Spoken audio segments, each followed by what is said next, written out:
Hi there, this is my office, me sitting in my office.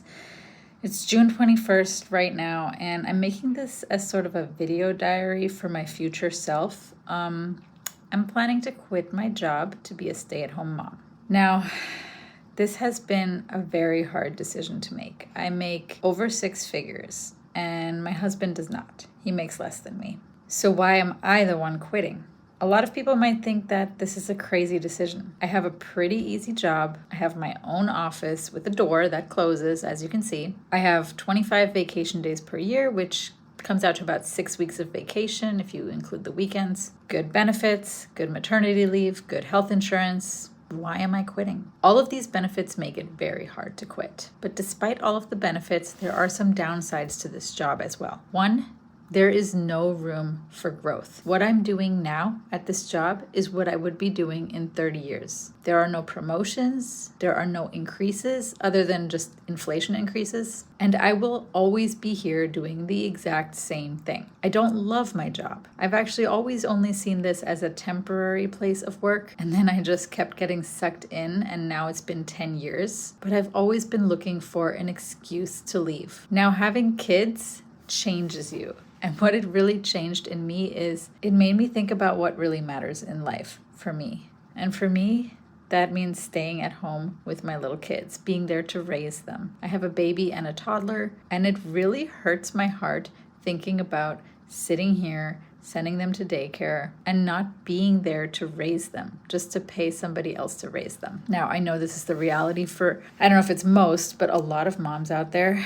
No judgment if that's the situation you're in, because that was the situation I was in for a while. But I really wanted to find a way to be with them in those fundamental years where they're still little. And I know that being a stay-at-home mom is going to be way harder than working here in my office because I have a pretty chill job. I can come here, I can chill. But the thing is, I have to be here. I can't be with my kids. And so I'm trading the easy way out for the harder job, the job of raising my 2 kids. There are no breaks when you're a stay-at-home mom. And although I've never been, I guess, formally a stay-at-home mom, I was on maternity leave for about 8 months, and I basically did everything that a stay-at-home mom does. So yeah, that maternity leave was a trial period for me. Then I came back to work while my husband is on paternity leave, and once that is up, that's when I'll be leaving. Now, I sort of made this decision in my head while I was still on maternity leave. So during that time, I set up a few sources of income for myself that will hopefully grow bigger by the time I quit so that I can at least bring in a little bit of money every month.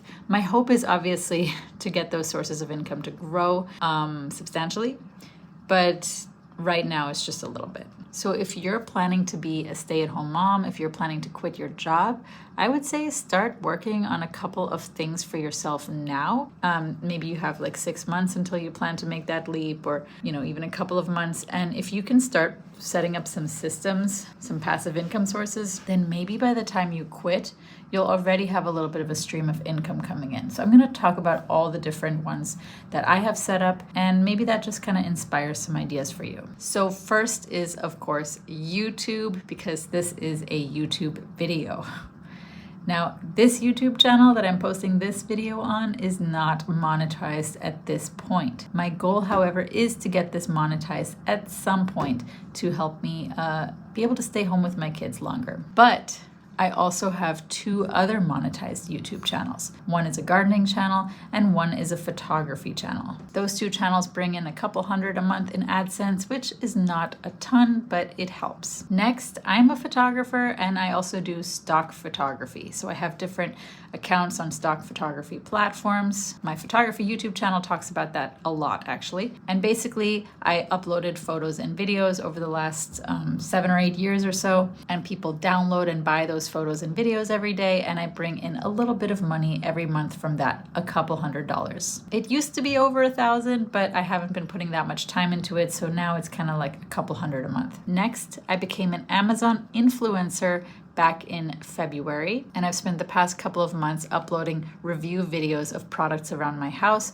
and that has been bringing in also a couple of $100 every month. So that's another source of income for me. Amazon Influencer is different than Amazon Associates. Basically, when you're an Amazon influencer, you post videos directly onto the Amazon pages of those products. And every time someone watches your review video and then buys the product, you get a small commission, somewhere between 2 and 4% on average. So for a small household items, like $10 items, like you might get a few cents, 10 cents, 20 cents, not a whole lot. But if you're selling like a couch and someone's buying like a $1,000 couch or something, then the commissions can be quite substantial. Next, I'm delving into TikTok Shop affiliate, which is basically like Amazon influencer. In some ways, you're just selling products and you're selling them on TikTok. You're reviewing other people's products. And every time somebody buys that product after watching your TikTok video, you will get a small commission. So these are all sources of income I have set up for myself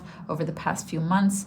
And right now, all of them are small, but all together, they probably bring in maybe $1,000 a month. Not a lot, but it's something, and it's something that I hope to grow. So my kids only have one childhood. They're only young once, and I really just don't want to miss it. And so it's hard. I mean, I don't really have any advice. I have a friend who quit her job to become a stay-at-home mom, and her decision to do that caused her family to go into a huge amount of debt. And so she just applied for another job and got the job, and she's going back to work. She's actually going back to work right around the time that I'm leaving work. So for her, it didn't work out, but I'm still willing to try it. And the reason that I'm quitting, even though I'm the higher earning person and my husband is the lower earning person, is because I also have that entrepreneurial side to myself, and he absolutely does not. I do a lot of things on the side. I'm also a photographer. I can do photography gigs if I really, really need to. And my husband, he just works his job and he doesn't have side hustles. It makes more sense, in my opinion, for me to be the one to leave because I'm also the person that's more likely to figure out side hustles. So I don't know if anybody's gonna watch this video because this channel is so small. I don't have a lot of subscribers right now. I don't even know who's watching this, if anybody. But I wanted to have this out here for the future, something to look back on as part of my journey. I mean, I don't even have a microphone right now. I don't even have a tripod. I just turned on my phone and started recording myself totally unplanned. And I'm speaking in a low volume voice because I don't want my coworkers to hear me right now. I haven't announced my departure yet. Anyways, if you're a stay-at-home mom, I would love some tips. I would love some advice. If you're not, that's fine too, because I wasn't for the longest time. I really see the pros and cons of both sides, but I decided to switch over to the other side now. So that's it. Subscribe to my channel if you want to follow my journey. I will be posting a lot more once I'm home with the kids all day because that's going to be my life. That's going to be my season. I'll see you in the next video. Take care.